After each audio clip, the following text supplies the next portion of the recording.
अस्सलाम वालेकुम नाजरीन, क्या आपको मालूम है कि गोल्ड यानी सोना कैसे और कब से इस्तेमाल में आ रहा है?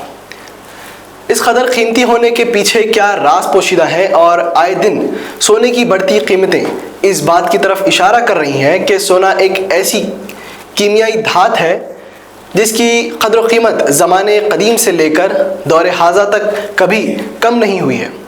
सोना कहीं पर भी हो सकता है, मगर फ़िलहाल 4 ऐसे ममालिक हैं जो काफ़ी मकदार में अपने पास सोने के ज़खायर रखते हैं। नाजरीन, शान टीवी के प्रोग्राम शान टीवी की खुसूसी बात सरोश के साथ में आपका इस्तकबाल है। आज हम सोने की कदर व कीमत से लेकर सोने की दस्तयाबी और सोने की इजारादारी पर बात करेंगे। जी हाँ नाजरीन, आज के दौर में सबसे कीमती समझी जाने वाली पीली धात यानी सोना, जिसको अंग्रेज़ी ज़बान में गोल्ड भी कहते हैं, सबसे बेहतरीन सरमायाकारी का ज़रिया बना हुआ है। हालांकि हालिया दिनों में सोने की कीमतों में इजाफ़ा हुआ, फिर कमी आई और फिर इजाफ़ा हुआ, ताहम सोने की कदर और अहमियत में कोई कमी दिखाई नहीं दे रही है। आज भी लोगों, बिलखुसूस ख़वातीन से अगर दरियाफ़्त करें तो वो यही कहेंगी कि सोने की ख़रीदारी उनकी अव्वलीन तरजीहात में शामिल हैं। मगर सोना किस तरह निकाला जाता है, फिर उसको खूबसूरत जेवर में किस तरह तब्दील किया जाता है और मार्केट में पहुँचते पहुँचते इसकी कीमत में बेतहाशा इजाफ़ा क्यों हो जाता है, इन तमाम बातों पर आज हम तबसरा करेंगे। साइंस का कहना है कि अरबों साल पहले सोना ज़मीन के आबाद होने से कब्ल सुपरनोवा धमाकों और न्यूट्रॉन के तसादुम से पैदा हुआ है। कुदरत के इस अनमोल तोहफे की उम्र बड़ी तवील है। 2600 क़ब्ल मसीह में सबसे पहले अल्जीरिया जैसे मुल्क में सोने की मौजूदगी पर मुश्तमिल तफसीलात मुर्रखीन ने अपनी किताबों में रकम की हैं। सोने की पैदावार में सर फहरिस्त ममालिक में चीन, फ्रांस, अमेरिका, ऑस्ट्रेलिया और जनूबी अफ्रीका शामिल हैं। नाजरीन, आपको याद होगा एक अंग्रेज़ी फ़िल्म काफ़ी मशहूर हुई थी जिसका नाम मैकेनिज़ गोल्ड था। इस फिल्म में सोने की कानकनी से लेकर तस्करी तक को फिल्माया गया था। खैर, हम यहाँ पर बात कर रहे हैं कि दुनिया की मकबूल तरीन और कीमती धात सोना किस तरह से कानकनी और दीगर मराहिल के ज़रिए निकाला जाता है और कैसे सोने को जेवरात में ढाल कर सारफीन की खिदमत में पेश किया जाता है। सोने की चट्टानों की शिनाख्त के लिए बाज़ाब्ता सर्वे किया जाता है और बाज़ मकामात पर जहां सोना मौजूद है वहां पर सोने की मौजूदगी के असरात नुमायां होते हैं। बुनियादी तौर पर सोना चीन, रूस और ऑस्ट्रेलिया में कानकनी के ज़रिए या फिर खुले गढ़ों से या फिर ज़ेर-ए-आब बहने वाली मिट्टी को छान कर निकाला जाता है। ये सोना मुख्तलिफ मराहिल से भी गुज़र जाता है। ज़ेर ज़मीन तंग रास्तों या फिर पथरीली परतों के दरमियान सोना मौजूद होता है, जिसकी निशानदही के लिए आलात का इस्तेमाल किया जाता है। और जब कानकनी के ज़रिए सोना निकाला जाता है तो फिर सोने की परतों पर मुश्तमिल मिट्टी को छानकर मिट्टी से सोने को अलग किया जाता है।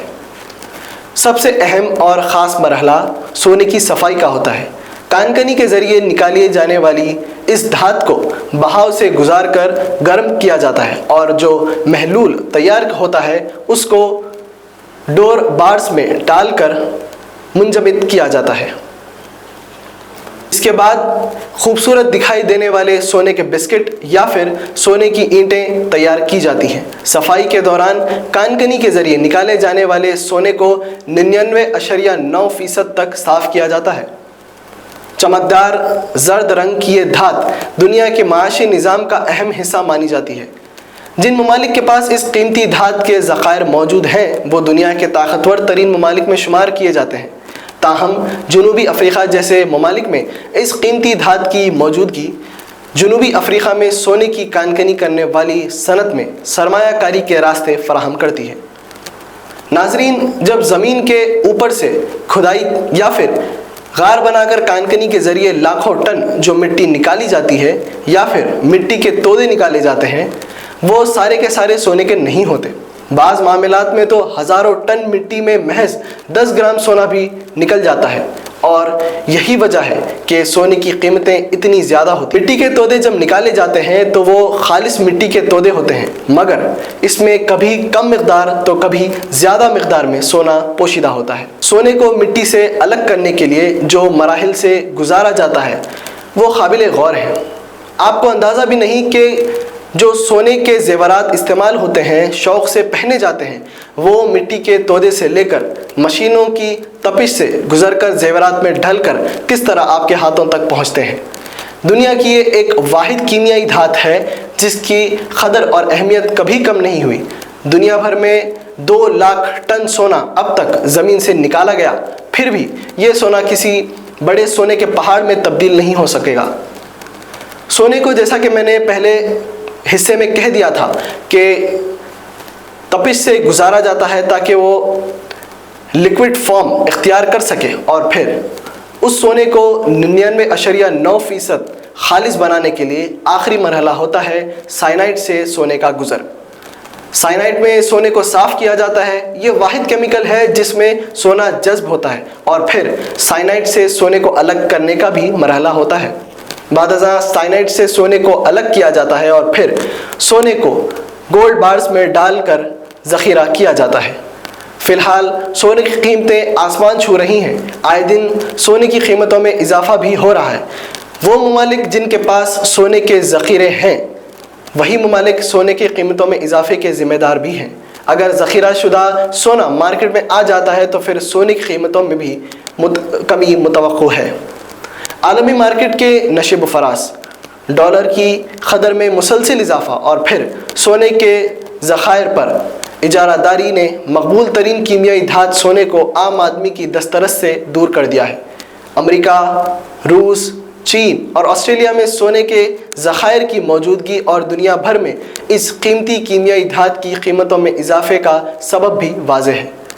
سونا جب مختلف مراحل سے گزر کر ایک ٹھوس شے میں تبدیل ہو جاتا ہے تو پھر اس کو مارکیٹ میں لا کر جوہری کے سپرد کر دیا جاتا ہے، اور پھر وہی سونا قیمتی زیورات میں ڈھل کر انسانوں کی زیب اور زینت بن جاتا ہے۔